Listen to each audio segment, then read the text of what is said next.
Olá, tudo bem? Eu sou o Fernando Rocha, esse é o nosso Saúde e Bem-Estar. O programa está começando agora e olha, vou te falar, o programa de hoje está muito bom. A gente vai falar sobre a saúde dos adolescentes, essa fase tão importante da vida, essa explosão de humores, de hormônios, e a gente precisa saber lidar bem com essa fase. Tem uma especialista nesse assunto e a gente também vai falar sobre saúde emocional e trabalho. Como lidar com essas duas questões. Vamos falar de esgotamento mental e também físico, o burnout. Vamos entender mais sobre esse assunto no programa que está começando agora.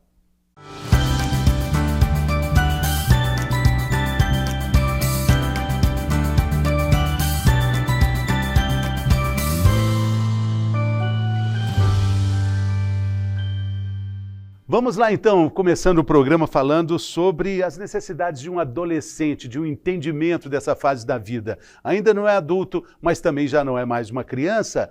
Os hormônios estão explodindo, os humores também. E a gente tem aqui a doutora Ana Flávia Quaresma Ragoni, que é pediatra e endocrinologista infantil.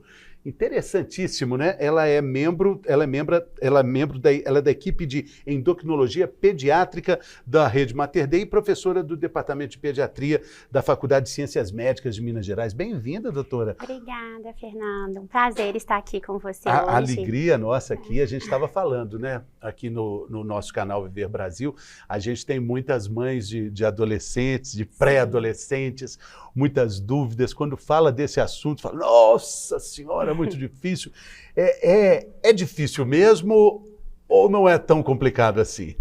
Depende. Costumo falar que depende muito do jovem que a gente tem em casa. Para alguns vai ser uma fase um pouco mais tumultuada. Depende dos pais? Depende dos pais, depende do diálogo familiar, né? Mas é de fato uma fase que o jovem está se descobrindo, que começa a fazer perguntas, questionamentos. Quem sou eu? Onde eu me encaixo? O que devo fazer? E aí tem que fazer escolhas. As escolhas já vêm com maior responsabilidade. E ele também quer se inserir num grupo, quer ser aceito socialmente. E aí aquela autoridade dentro de casa parece que já não funciona tão bem assim. Então, tem alguns impasses, mas a gente consegue levar. E é muito interessante a gente perceber que essa fase é um momento que o indivíduo olha no espelho e vê que aquele corpo, aquela transformação que está acontecendo, vai mudar daqui para frente. Que ele não vai ser aquilo que ele está vendo, né? Que ele está em transformação. Todos nós estamos o tempo todo, mas na adolescência isso é muito marcado, né? Sim, de fato. É o que a gente chama de puberdade, né? Essa mudança de um corpo de criança para um corpo de adulto. E aí eu falo que alguns começam a puberdade um pouquinho mais cedo, outros mais tarde. Ninguém quer ser o primeiro e ninguém quer ser o último, né? Assim, todos querem ficar ali na média. E às vezes não vão se reconhecer, né? A voz começa a engrossar, os pelos começam a aparecer, tem a acne, que mexe muito com a autoestima dos jovens, que a gente tem que prestar atenção nisso, né? Enfim, todas essas mudanças corporais numa cabecinha que tá 1000, não é fácil do adolescente lidar, né? Sim. Quais são as principais demandas que chegam num consultório de uma endocrinologista infantil? Mas a gente está falando endocrinologista infantil porque vai até Na verdade, é da infância e do adolescente, né? Então vai até os 18 anos. E aí, quando esse jovem completa 18 anos, a gente transfere, né, os cuidados para um clínico ou para um endocrinologista de adulto. Muito comum, pediatras, né, que seguem acompanhando, né? Tem uma queridíssima amiga, a doutora Ana Escobar, ela tem paciente, ela é pediatra, ela tem pacientes de 35, 40 anos, que ela vem cuidando desde, os caras não abrem mão, as pessoas não abrem mão, né? Mas aí tem uma outra área que é a ebiatria, né? Que trata desse período também, né, doutora? Então, a ebiatria também é uma subespecialidade dentro da pediatria, que é mais voltada para a saúde do adolescente, tá? Eu costumo dizer que o pediatra, a formação nos capacita a acompanhar o jovem até 18 anos. Mas às vezes vão ter algumas particularidades, algumas demandas mais específicas que a gente encaminha para o ebiatra, tá? Mas quando nós estamos falando de distúrbios ou alterações da puberdade, por exemplo, que a gente vê muito hoje a puberdade precoce, especialmente nas meninas, aí já é com o endocrinologista pediátrico mesmo. Sim, né? sim. Tá? Tem um ponto de atenção mais especial para as mulheres, para as meninas nesse período, né? Sim, eu acho que é importante eu frisar aqui os intervalos de normalidade que a gente fala, né? Então, o primeiro sinal de puberdade nas meninas vai ser o surgimento do brotinho mamário, né? E isso pode ocorrer ali de maneira fisiológica a partir dos 8 anos a 13 anos. Então, tem um gap. Então, tem um espectro. Algumas meninas vão um pouquinho mais cedo, outras um pouquinho mais tarde. Mas, se o aparecimento desse broto mamário for antes dos 8, já configura como uma precocidade. E aí, a gente já tem que investigar ou até mesmo tratar, né? Bloqueando essa puberdade. Porque, às vezes, vai estar uma criança, né? Com um corpinho já desenvolvendo para adulto, fica inadequado, às vezes, socialmente, mais vulnerável. Mas, organicamente, tem alguma preocupação? Porque isso pode antecipar a menstruação, a menarca? Então, nossa preocupação vai ser a menarca precoce, né? E também um prejuízo na estatura final. Porque, normalmente, são meninas que são muito altas, né, desenvolvidas, mas elas também param de crescer mais cedo. Então, no que elas param de crescer mais cedo, pode ser que elas não atinjam o canal daquela família, que é o canal genético de estatura para aquela família, né? E vão se tornar meninas baixinhas, né? E doutora, é impressionante porque os hormônios regulam tudo, praticamente tudo que a gente ama, que a gente odeia, que a gente gosta ou não de fazer, que a gente emagrece ou engorda, tá tudo ali. E nessa fase, como a gente disse aqui na abertura, esses hormônios estão explodindo. Sim. Quais são os problemas mais comuns que são encontrados nessa fase? E quais problemas podem acontecer nessa fase? Tá. Então, eu falo que assim, essa explosão hormonal, ela vai acontecer e ela é esperada. Então, de certa forma, os pais têm que saber lidar com isso. E eu falo que tem que ter um espaço de diálogo. Às vezes, até para antecipar, olha, vai acontecer isso com o seu corpo, o que é normal. Uma vez, por exemplo, que a menina começa a desenvolver ali o desenvolvimento das mamas, pelos, é importante que a mãe já chame aquela menina, já explique o que é a menstruação, que não é um bicho de 7 cabeças, para que quando houver um sangramento, essa mãe seja avisada, né? Para a criança não passar por nenhum constrangimento, né? O menino também, é importante o pai estar ciente ali das mudanças corporais e até mesmo para a gente ver se alguma coisa não está indo dentro do conforme, é importante que esse adolescente tenha um pediatra de referência, tá? Eu costumo falar que é uma fase que adoece menos, né? Um adolescente vai adoecer muito menos do que uma criança de 5 anos, uma idade pré-escolar. E com isso, às vezes, o adolescente perde o contato com o pediatra. Mas, se o pediatra acompanha, pelo menos, a gente orienta que pelo menos anualmente, o adolescente vá numa consulta pediátrica, tá? Caso tenha algum probleminha, vamos encurtar esse intervalo de tempo, semestralmente, mas, então, a orientação da Sociedade Brasileira de Pediatria é pelo menos uma consulta de rotina anual. Existe também uma procura maior com relação aos hormônios para crescimento? A gente tem hoje na internet quase um padrão de modelo, né, de estatura, e talvez uma preocupação excessiva dos pais faça com que essa procura aumente? Sim, hoje em dia tem muito essa demanda, meu filho é o mais baixinho da turma, ou meu filho quer ser um atleta de performance, então como que eu faço para ele crescer mais, né? Mas o que a gente sabe é que, uma vez que tem essa preocupação com a estatura, né, do seu filho, né, uma criança que não vai muito bem na curva, ou que teve uma parada de crescimento, retificou ali no gráfico, é importante que essa criança não demore a ir no endócrino. Porque se ele já chega lá no final da puberdade, a idade óssea já vai estar avançada. Então, a gente não tem mais uma janela de oportunidade para atuar, para tratar, se é que seja o caso, tá? Sim, sim. Então, eu falo que antes mesmo de entrar na adolescência, se é uma criança que demanda qualquer preocupação no sentido de estatura ou ganho de peso, já vale uma investigação precoce.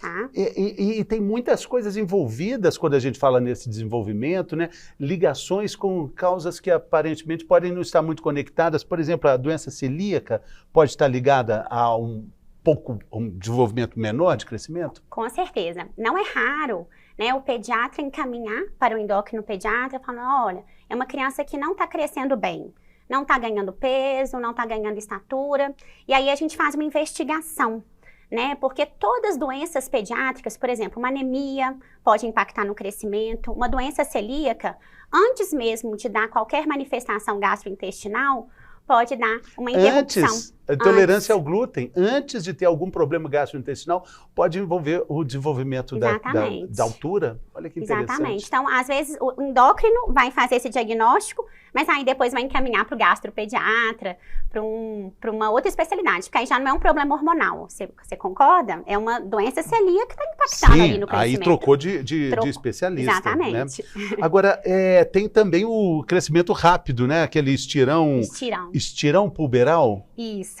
Então, o estirão puberal vai ser aquele período no qual a criança vai perder as roupas, né? O adolescente já vai... Os pais costumam falar assim, que é mais distal, ou seja, é mais pelas extremidades. Começa a crescer a mão, o pé, então perde aquele tanto de calçado. Aquele menino que não cabe nele mesmo, né? Desengonçado. Tropeça em tudo, isso, a voz muda, né? Isso. E esse estirão, ele ocorre mais cedo nas meninas, né? Então, a gente tem o que a gente chama de os estágios de Tanner, que são os estágios puberais. A menina, então, ela vai entrar um pouquinho antes na puberdade e também vai ter o estirão antes de menstruar. Tá? Não é que ela pare de crescer depois que menstrua. Isso é uma pergunta que sempre fazem no consultório. Doutora, quando ela parar de menstruar, para o crescimento também? Não, não para, mas desacelera, tá? Então, ela vai crescer ali em média 6 centímetros só após a menstruação, após a menarca. O menino, ele entra na puberdade um pouco mais tardiamente e ele vai ter o estirão no final da puberdade, tá? Então, lá para os 14, 15, até mesmo no ensino médio. Por isso que às vezes fica um descompasse, aquela época ali da festa de 15 anos, que as meninas são mais altas, desenvolvidas, e os meninos ainda são franzinos, baixinhos, né? E muitas vezes essa diferença não é equilibrada nunca, né? Vai exatamente. Ficar sempre correndo atrás, né? É impressionante isso. Até socialmente, né? A mulher... Tem um posicionamento ali que é diferente, né? A maturidade feminina, né? Sim, com certeza. Parece que, assim, também em termos de essa questão do corpo, né? Como elas colocam o corpo um pouquinho mais cedo, parece que elas amadurecem também. Então, né, mais cedo e se comportam socialmente de um jeito diferente, né? O que os pais de adolescentes, mães de adolescentes, precisam saber dessa fase? Eu gosto muito de uma definição, assim, que outro dia conversando com uma ebiatra, ela me disse que adolescente é um outro bicho, não é menino, não é adulto, e a gente insiste em padronizar, ou tratar como criança, ou tratar como adulto. A gente Falta um pouco desse entendimento para os pais, na sua opinião? Sim, com certeza. Então, a gente estava comentando aqui, antes de começar a gravação, desse termo aborrecência. Se a gente parte desse título, a gente já afasta, né, do jovem. O jovem que já entra dentro do quarto e não quer muito dialogar, o pai também, considerando isso um comportamento aborrecente, não busca, não vai atrás, não fazem mais refeição em família, então perde aquela oportunidade de estar em dia com seu filho, né? Mas o que a gente precisa observar é, de fato, a puberdade, ela vai vir acompanhada de várias mudanças, tá? Eu falo que para os pais é importante saber esses prazos de normalidade. Então, a menina, o primeiro sinal puberal a partir de 8 anos. O menino, é importante que ele vá no pediatra, porque o primeiro sinal puberal é o aumento testicular, que a mãe não vai perceber se ela não estiver acompanhando de pertinho, tá? Que é a partir de 9 anos, de 9 a 14, tá?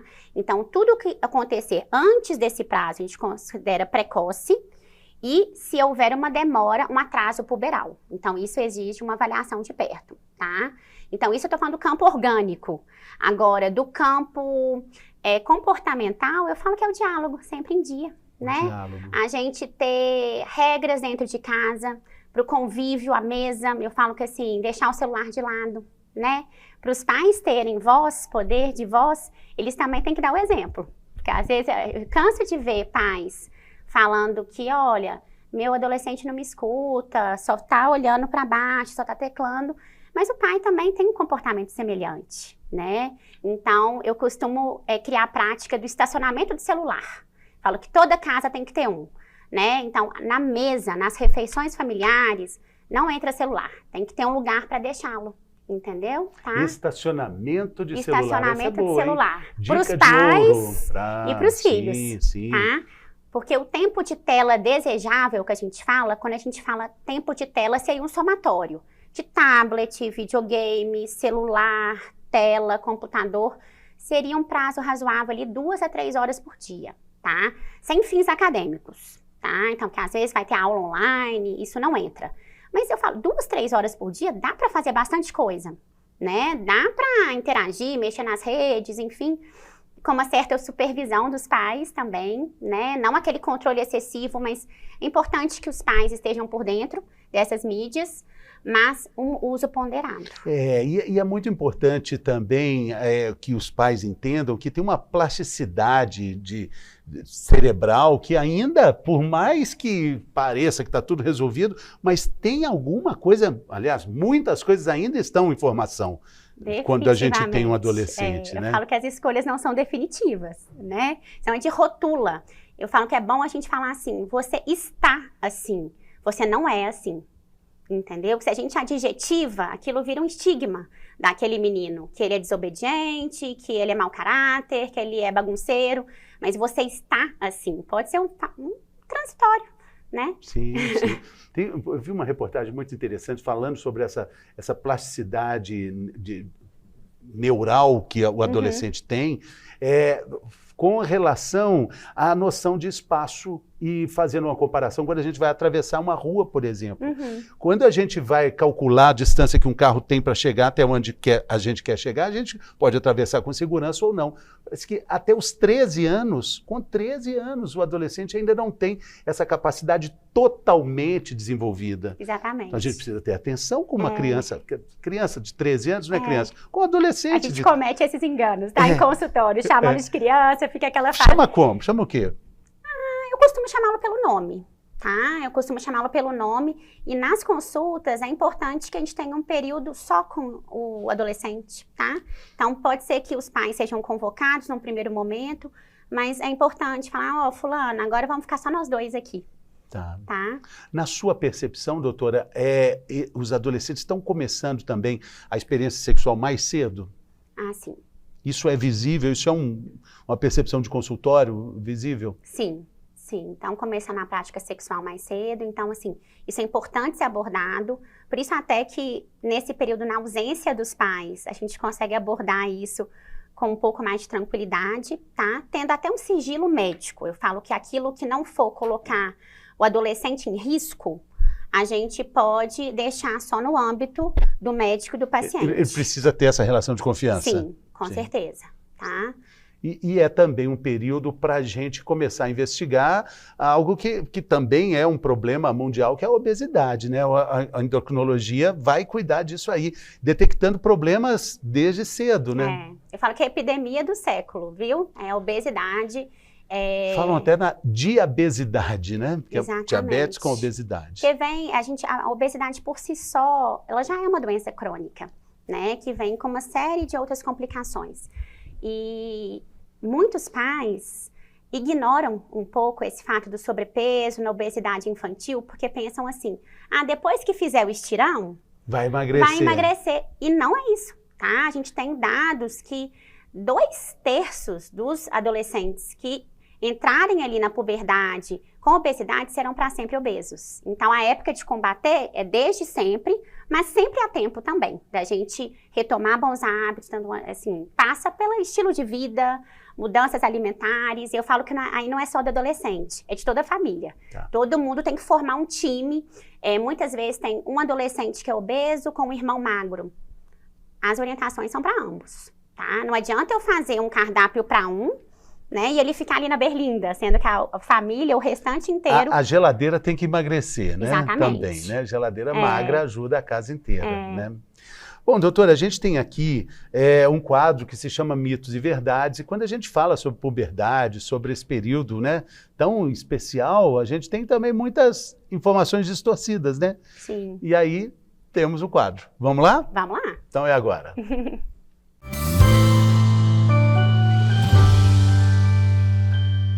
Mitos e verdades, o programa de hoje, estamos falando sobre a saúde do adolescente, estamos com a doutora Ana Flávia Quaresma Ragoni. Que nome bonito, né? Italiano, Isso. Quaresma aí, mineiro, né?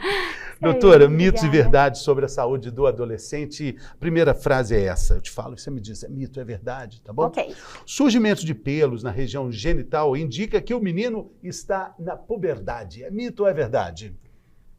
Verdade parcial, tá? O pelo associado a alguns outros fatores, não ele exclusivamente, tá? Mas já é um sinal, provavelmente, que está em puberdade, sim. O pelo está ligado a hormônios também? Sim, hormônios, eles são produzidos, né? No caso do homem, não só no testículo, mas na glândula suprarrenal. Por isso que eu tô falando, pode ser um distúrbio, às vezes só da glândula suprarrenal, quando é precoce, tá? Mas no caso dos meninos, ali na puberdade, vai ter aquele desenvolvimento expressivo dos pelos, tá? 2 anos após o aparecimento do broto mamário, a gente falou sobre ele aqui, acontece a primeira menstruação, a chamada menarca. É mito ou é verdade? Verdade, essa é uma média. Eu gosto até de falar isso para as mães, porque uma vez que desenvolve o broto, eu falo assim, doutora, vai menstruar amanhã? No dia seguinte? Não. Nós normalmente temos um prazo. Precisamos acompanhar evolutivamente, mas a média são 2 anos. A doutora falou aqui, 8 anos começa aí o broto mamário. Então, estamos falando de 10 anos é muito cedo para menstruar, não? É cedo, mas ainda está dentro do que a gente chama de fisiológico. Tá. Já não seria uma menarca precoce, uma menarca aos 10. É claro que a gente tem várias outras questões de curva de crescimento para avaliar, né, de padrão familiar, qual que foi o padrão de menstruação da mãe, que normalmente segue essa tendência, tá? Sim. Mas uma menstruação aos 10 pode ser muito normal, tá? Doutora, uma menarca precoce aí antes dos 10, aí seria antes dos 10? 9? De 9 anos e meio. 9 anos e meio. Necessariamente ela está implicando aí numa menopausa precoce também? Sim, tem relação, tá? Com uma menopausa precoce. Porque desloca um pouco, né? Para mais cedo. Porque tem um número, a mulher tem um número certo de quantas vezes na vida. Isso. Se der tudo certo, vão ser tantas menstruações. Quantas? 40 e... em torno de menos de 50, né? Isso vai variar um pouquinho, mas nesse início, logo após a menarca, Fernando, a gente tem um prazo ali de 2 anos que a menina fica com alguns ciclos anovulatórios. Então, é normal, assim, menstruar, saltar alguns meses, tá? Então, não vamos ter aquela regularidade logo de cara, tá? Mas ao final da adolescência, a gente espera que mensalmente ela esteja menstruando, tá?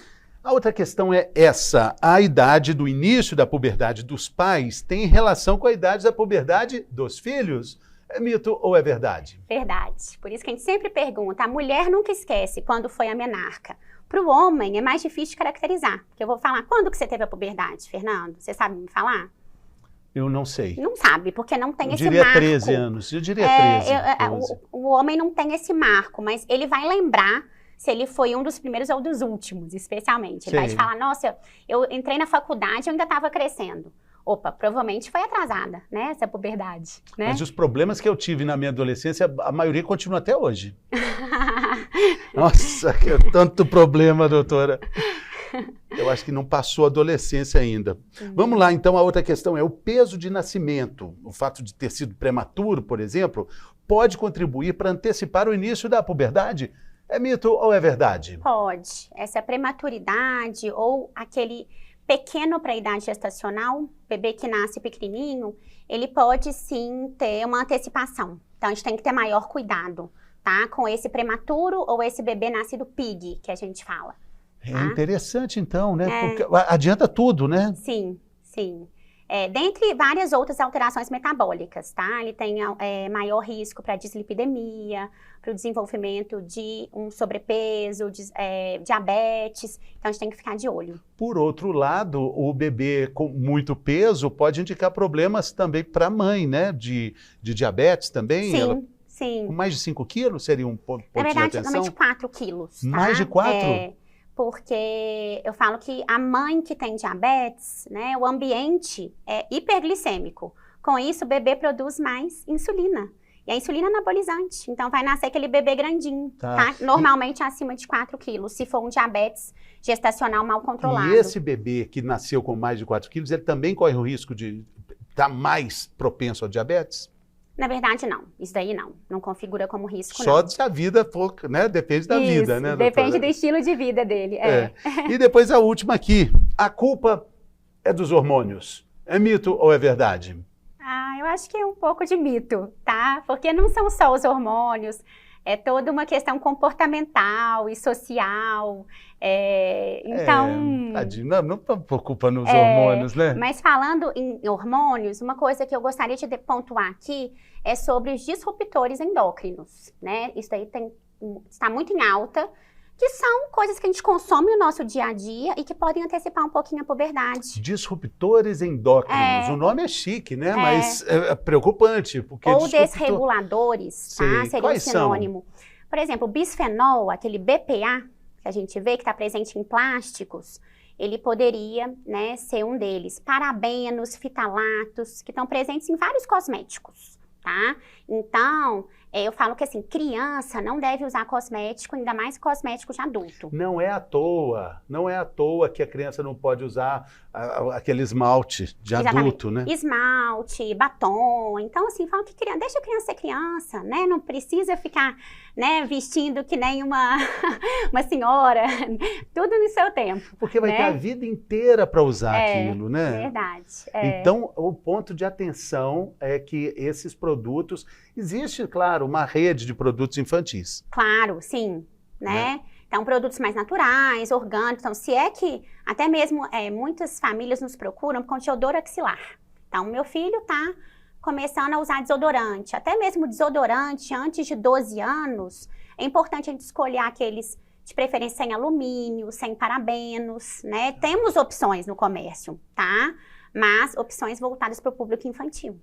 E vale para shampoo também? Vale. Todos os cosméticos, sabe? Se a gente for ver, a lista é muito extensa. Então criança precisa mesmo usar o shampoo infantil? Sim, tá?